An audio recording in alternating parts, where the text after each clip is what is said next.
Expiación. El camino hacia la reconciliación completa con Dios. Capítulo 18.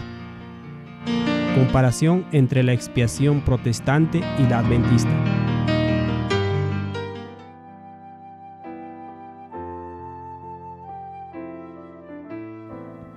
En el capítulo 3 examinamos cómo se desarrolló la noción cristiana de la expiación en torno a la idea de la satisfacción de la justicia divina.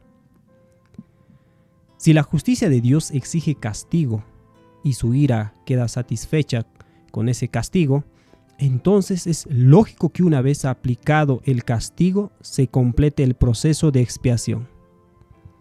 He aquí una expresión de esta idea. Leemos en Christianity sobre la expiación. En el cristianismo, la expiación se refiere a la reconciliación necesaria entre la humanidad pecadora y el Dios Santo.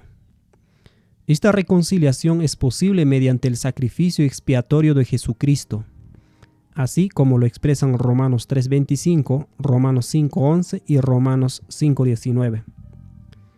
La expiación es el mensaje central de la Biblia. Recibir la expiación es nuestra reconciliación real con Dios a través de la justificación, basada en la satisfacción hecha por Cristo. Según el comentario de Matthew Henry, nosotros los cristianos, los creyentes, hemos recibido ahora en los tiempos del Evangelio, o ahora en esta vida, la expiación que había sido tipificada por los sacrificios bajo la ley, y es una garantía de nuestra felicidad en el cielo. La idea cristiana en general es que la expiación significa reconciliación. El artículo que acabamos de citar explica cómo ocurre esto. Seguimos en el mismo artículo de Christianity.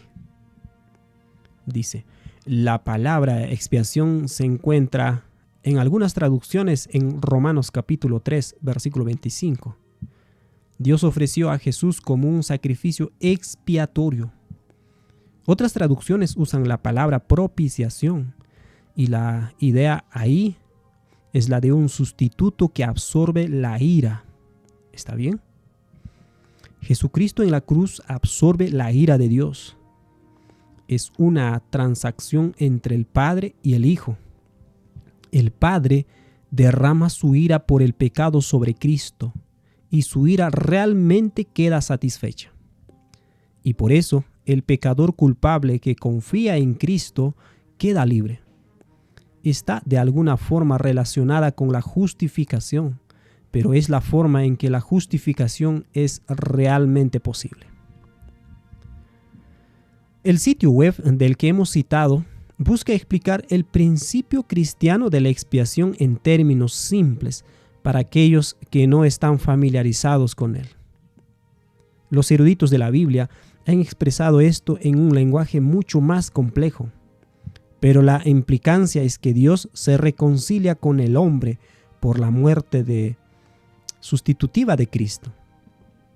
Esto satisface la ira y la justicia de Dios. El pecador confiesa su pecado y pide perdón, pero es la muerte de Cristo la que efectúa la expiación, porque se considera que es la justicia de Dios la que necesita ser reconciliada. Dios no puede simplemente aceptar que le pidamos perdón. Su justicia necesita satisfacción. En este contexto es evidente que una vez que Jesús muere en la cruz, la expiación se completa. No queda más que creerlo. Mientras el pecador se aferra a Cristo, estará protegido de la condenación de Dios contra el pecado. Aun cuando los cristianos se refieren al sistema de sacrificios del Antiguo Testamento como señalando la muerte de Cristo en la cruz, dan poca consideración a la secuencia de eventos del año judío y a su trascendencia después de la cruz. Los adventistas del séptimo día argumentaron que la lista de fiestas dada en Levítico 23 en realidad proporciona un proceso paso a paso, desde el tiempo de Cristo hasta la segunda venida, que simboliza una serie de eventos y no un solo evento, conectados con la expiación. Al vincular el día de la expiación con la purificación del santuario en 1844, se introdujo un nivel más profundo de comprensión de la expiación. Los adventistas, al señalar a los tipos, afirmaron que la expiación se efectuaba a través de la administración del sacerdote después del sacrificio del animal y no en el momento del sacrificio. Joseph Waggoner, otro líder adventista, lo explica de esta manera en su libro La expiación a la luz de la naturaleza y la revelación, página 187. Dice así: se ha visto que el pecador traía su ofrenda, que se le daba muerte, y que el sacerdote llevaba la sangre y hacía la expiación. Y aquí queda aún más establecido que la expiación se hacía en el santuario. Esto prueba más claramente que la muerte de la ofrenda no hacía la expiación, sino que era una preparación para ella, porque la expiación se hacía en el santuario, pero la ofrenda no era degollada en el santuario. Estas cosas, por supuesto, eran típicas y tienen su cumplimiento en la obra del Señor Jesucristo, el Hijo de Dios. Se admitirá de buena gana que Él es un sumo sacerdote y el único mediador del Evangelio, pero el orden y la manera de su servicio deben ser determinadas por las Escrituras. El enfoque adventista de la expiación tenía la misma visión de la justicia que el resto del cristianismo, pero llamaba la atención a los tipos en el Antiguo Testamento. Estos demostraban que el pecador no expía sus pecados simplemente matando un sacrificio, sino que el sacerdote tenía que aplicar la sangre del sacrificio al santuario. Por lo tanto, es a través de la intercesión del sacerdote que ministra la sangre del sacrificio lo que asegura la expiación. Esto ocurría adentro, en el santuario, y no en el patio exterior. Para la mayoría del cristianismo, el apaciguamiento de la justicia de Dios ocurre en la cruz, mientras que para los adventistas el apaciguamiento ocurre, según la tipología del Antiguo Testamento, a través de la mediación de nuestro sumo sacerdote en el cielo, luego de que el sacrificio fuera hecho en la tierra. Joseph Waggoner sigue diciendo de la siguiente manera. Esto encontramos un poco más adelante en la página 195. Todos están de acuerdo con la idea de que el desagrado de la deidad puede ser apaciguado mediante el sacrificio de una víctima inocente en lugar del culpable. Esta debe ser la idea correcta. La justicia o el disgusto de la deidad se apaciguan con el sacrificio, pero en realidad se apaciguan con la mediación de nuestro sumo sacerdote. Para el adventismo, el énfasis de la expiación estaba en el Cristo vivo que suplicaba su sangre ante el Padre en el santuario celestial. La muerte de Cristo en la cruz fue fundamental para la obra de clamar por su sangre ante el Padre. Pero la cruz en sí no logró la expiación completa. Sin la sangre de Cristo no se podría llevar a cabo un ministerio de expiación en el cielo. Pero sin la intercesión de Cristo en el cielo como nuestro sumo sacerdote, el sacrificio no sería una expiación completa. Todo el marco de la expiación adventista se basó en el sistema del santuario. Las ceremonias del año judío delineaban la historia del plan de salvación desde la cruz hasta la venida de Cristo al final de este mundo. Leemos en la gran controversia, en la página 423, que por cierto está en la Review Herald, que apareció en el año 1911. Lo dice así: El tema del santuario fue la llave que abrió el misterio del chasco de 1844. Abrió a la vista un sistema completo de verdad, conectado y armonioso, mostrando así que la mano de Dios había dirigido el gran movimiento adventista y revelado su deber presente al hacer manifiesto la posición y la obra de su pueblo. Mientras que el protestantismo mayoritario presentaba que todo el sistema de sacrificios del Antiguo Testamento señalaba a la cruz, los adventistas profundizaron su estudio de los tipos porque descubrieron que el marco profético en Daniel y Apocalipsis conectaba la obra del juicio del día de la expiación con la fecha del 22 de octubre de 1844. Se vio que mientras la fiesta de la Pascua señalaba la muerte de Cristo en la cruz, el resto de las fiestas representaban eventos sucesivos en la historia cristiana, desde el tiempo de la cruz hasta la segunda venida de Cristo. El cristianismo enseñaba que el camino a Dios es a través de la cruz. El adventismo señalaba a Salmo 77:13, que decía que el camino de la salvación de Dios estaba en el santuario. Aunque la cruz es el acontecimiento central, el plan de salvación es un proceso y no un mero evento.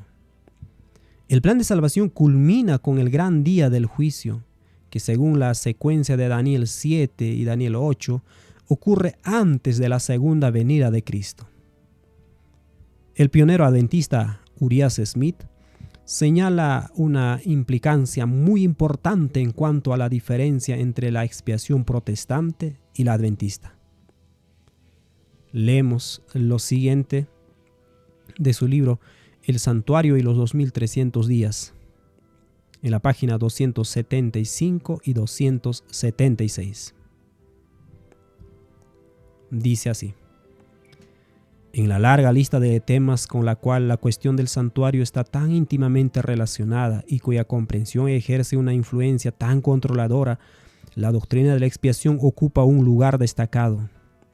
Ya hemos visto que la purificación del santuario, el juicio investigador de los santos, la eliminación o la remisión del pecado y la consumación del misterio de Dios son todos una de la misma y la misma cosa. Ahora hacemos la declaración adicional de que esto es además la expiación. La frecuencia con la que se expresa que Cristo expió nuestros pecados en la cruz muestra cuán ampliamente se acepta la idea de que el derramamiento de su sangre y la expiación son la misma cosa. Pero esto conduce a dos errores enormes y fundamentales. Esta idea ha llevado a los hombres a errores extremos en direcciones opuestas y han gastado su tiempo en una guerra innecesaria e infructuosa. Las Escrituras expresan claramente que Cristo murió por todos. Ahora bien, si se considera que la muerte de Cristo es la expiación, se llega fácilmente a la conclusión de que los pecados de todos han sido expiados y por lo tanto que en última instancia no puede quedar ninguna condenación para nadie. De esta argumentación nace la rama que florece prontamente en universalismo.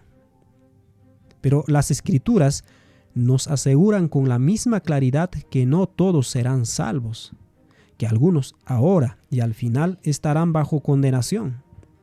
Por estos, por supuesto, no se hace expiación. Y si la expiación y la muerte de Cristo son la misma cosa y su muerte equivale solo a la expiación, entonces no murió por todos, sino solo por unos pocos elegidos. En esta argumentación encontramos el fruto amargo del ultracalvinismo. El tema del santuario nos libera de las falsas afirmaciones de ambos errores.